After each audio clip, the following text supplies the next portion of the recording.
नमस्कार दोस्तों, आज मैं आपको एक ऐसी कहानी सुनाने वाला हूं जिसे सुनकर आप हैरान रह जाएंगे। कहानी है 24 दिसंबर 1971 की, जब लासा एयरलाइंस की फ़्लाइट 508 पेरू के लीमा से उड़ान भरती है। इस फ्लाइट में कुल 86 पैसेंजर्स थे और ये जा रही थी अमेज़न रेन फॉरेस्ट के ऊपर से पुकल्पा शहर की ओर। क्या आप सोच सकते हैं कोई इंसान 10,000 फीट की ऊंचाई से नीचे गिरकर भी जिंदा बच सकता है, या फिर अमेज़न के घने जंगल में बिना खाना और पानी के 11 दिन तक अकेला सरवाइव कर सकता है?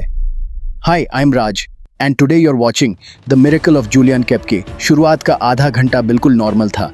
क्रू पैसेंजर्स को ब्रेकफास्ट सर्व कर रहे थे, पायलट्स आपस में अपने परिवारों की बातें कर रहे थे और सब बड़े खुश थे क्योंकि अगला दिन क्रिसमस था। हर कोई अपने परिवार से मिलने जा रहा था। लेकिन जैसे ही विमान नीचे उतरने की तैयारी करने लगा, काले बादल घिर आए। अचानक एक भयानक तूफान सामने दिखाई दिया। पायलट्स ने फैसला किया कि इसे टाला नहीं जाएगा, बल्कि सीधा तूफान में उड़ान भरी जाएगी। कुछ ही मिनटों में चारों तरफ अंधेरा छा गया, बिजली कड़कने लगी और विमान जोर जोर से हिलने लगा। टर्बुलेंस इतना तेज था कि ओवरहेड कंपार्टमेंट का सामान नीचे गिरने लगा। पैसेंजर्स में दहशत फैल गई और फिर 21,000 फीट की ऊंचाई पर बिजली प्लेन के राइट विंग पे गिरती है। आग फैलती है और राइट विंग टूटकर अलग हो जाता है। लेफ्ट विंग का भी हिस्सा अलग गिरता है। अब पुकल्पा में लैंडिंग से सिर्फ 15 मिनट पहले ये विमान टुकड़ों में बिखरने लगता है। एयर ट्रैफिक कंट्रोलर्स ने रेडार पर देखा कि विमान की डॉट गायब हो गई। कुछ ने सोचा शायद विमान ने इमरजेंसी लैंडिंग कर ली होगी, लेकिन जल्द ही सबको पता चला कि सभी पैसेंजर्स की मौत हो चुकी थी। रेस्क्यू ऑपरेशन शुरू हुआ। अमेज़न जंगल में विमान के मलबे फैले थे। पैसेंजर्स का सामान पेड़ों में लटका हुआ था, जैसे क्रिसमस ट्री डेकोरेट हुआ हो। लेकिन कोई सर्वाइवर नहीं मिला। सबने सोचा कि सब मारे गए, लेकिन यह सच नहीं था। एक लड़की जिंदा बची थी। जूलियाने कोपेक, 17 साल की, अपनी माँ मारिया के साथ फ्लाइट में बैठी थी। दोनों का मकसद था पेंगुआना रिसर्च स्टेशन जाना। जूलियाने की उम्र 17 थी और उसकी माँ ने टिकट्स बुक की थी क्योंकि बाकी एयरलाइंस की टिकटें ख़त्म हो चुकी थीं। असल में यह एयरलाइन ख़राब रेप्यूटेशन वाली थी। लोग मजाक में कहते थे, लासा पेट के बल गिरता है। और इसी विमान ने, जो कि लॉकहीड L-188 इलेक्ट्रा मॉडल था, एंडीज माउंटेन रेंज के ऊपर उड़ान भरी। यह विमान टर्बुलेंस झेलने के लिए डिज़ाइन नहीं किया गया था। Juliane second last row seat 19F पर बैठी थी। जब विमान टूटकर बिखर रहा था, उसकी सीट उसके साथ नीचे गिर रही थी और उसकी सीट बेल्ट ने उसे बांध कर रखा। यहाँ से शुरू होता है इंसानी इतिहास का सबसे अद्भुत मिरेकल। जूलियाने की सीट तेज़ी से घूमती रही। हवा की ऊपरी धारा ने उसे ऊपर की तरफ धकेला और घने पेड़ों ने उसे ज़मीन पर सॉफ्ट लैंडिंग दी। जब उसने होश पाया तो 25 दिसंबर की सुबह थी। पूरी रात बारिश हुई थी। जूलियाने ने कई बार खड़े होने की कोशिश की, लेकिन चोट और थकान के कारण बार बार गिरती रही। उसकी कॉलर बोन टूटी, घुटने मोच, राइट शोल्डर और लेफ्ट काफ में घाव और एक आंख पूरी तरह सूज गई थी। लेकिन उसकी जान बची और वह जंगल में अकेली थी। जूलियाने ने अपनी माँ और बाकी पैसेंजर्स को आवाज़ दी, लेकिन कोई जवाब नहीं आया।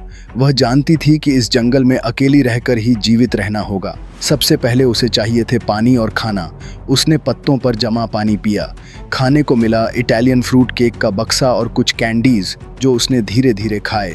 फिर उसने निर्णय लिया कि चलते रहना होगा और चलते चलते उसे एक छोटी स्ट्रीम मिली। उसके पिता ने उसे सिखाया था कि जंगल में खो जाने पर बहते पानी का अनुसरण करो। जूलियाने ने स्ट्रीम का पीछा किया, जो धीरे धीरे बड़ी नदी में बदल गई। जंगल में एलिगेटर, सांप और जहरीले जीव थे, लेकिन उसने अपने अनुभव और ज्ञान का इस्तेमाल किया। रात में बारिश और थकान के बावजूद उसने सेफ शेल्टर खोजा। अगली सुबह फिर नदी का पीछा किया। तीसरे दिन उसने प्लेन के मलबे में टरबाइन देखा। चारों तरफ रेस्क्यू हेलीकॉप्टर्स की आवाज़ आती रही, लेकिन कोई उसे नहीं देख पाया। अगले कुछ दिन जूलियाने को घावों में कीड़े, मीन गट्स लग गए। उसने सिल्वर रिंग का इस्तेमाल कर उन्हें निकालने की कोशिश की। यह दर्दनाक था, लेकिन उसने हार नहीं मानी। अंततः एक दिन उसने देखा बोट। उसे यकीन हो गया कि इंसानों तक पहुंचने का रास्ता है।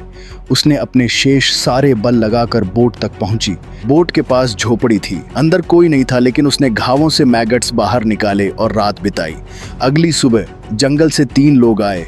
उन्होंने जूलियाने को देखा और डर गए। उसे समझाया गया कि वह अकेली सर्वाइवर है। जूलियाने का दिल टूट गया। उसकी माँ जीवित नहीं बची थी, लेकिन यह मिरेकल ही मिरेकल था कि जूलियाने बच गई। गांव के लोग उसकी मदद करने आए। घाव साफ किए गए, खाना दिया गया और फिर प्लेन से यारीना कोचा ले जाया गया, जहां डॉक्टर्स ने उसका इलाज किया।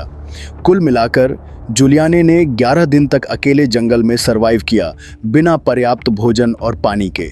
अमेज़न के घने जंगल में 17 साल की लड़की का जीवित रहना दुनिया के लिए एक चमत्कार था। बाद में जूलियाने कॉलेज में बायोलॉजी पढ़ी और मां की तरह जूलॉजिस्ट बनी। साल 2000 में अपने पिता के गुजर जाने के बाद पेंगुआना रिसर्च स्टेशन की डायरेक्टर बनी। आज 2025 में जूलियाने कोपेक 71 साल की अभी भी जीवित हैं। उन्होंने बताया कि इस घटना के बाद उन्हें कई नाइटमेयर्स आए। हमेशा उनके मन में यही सवाल था, आखिर मैं ही क्यों? लेकिन उनकी हिम्मत और ज्ञान ने उन्हें बचाया। उन्होंने जो किया वही उन्हें अन्य सर्वाइवर्स से अलग बनाता है। दोस्तों, इस कहानी से हमें यही सीख मिलती है, चाहे कितनी भी मुश्किलें आएं, अगर हिम्मत और दृढ़ निश्चय हो तो हम किसी भी परिस्थिति से निकल सकते हैं। अगर ऐसी सच्ची और रोंगटे खड़े कर देने वाली कहानियां सुनना पसंद है तो चैनल को सब्सक्राइब करें और अगली कहानी में मिलते हैं।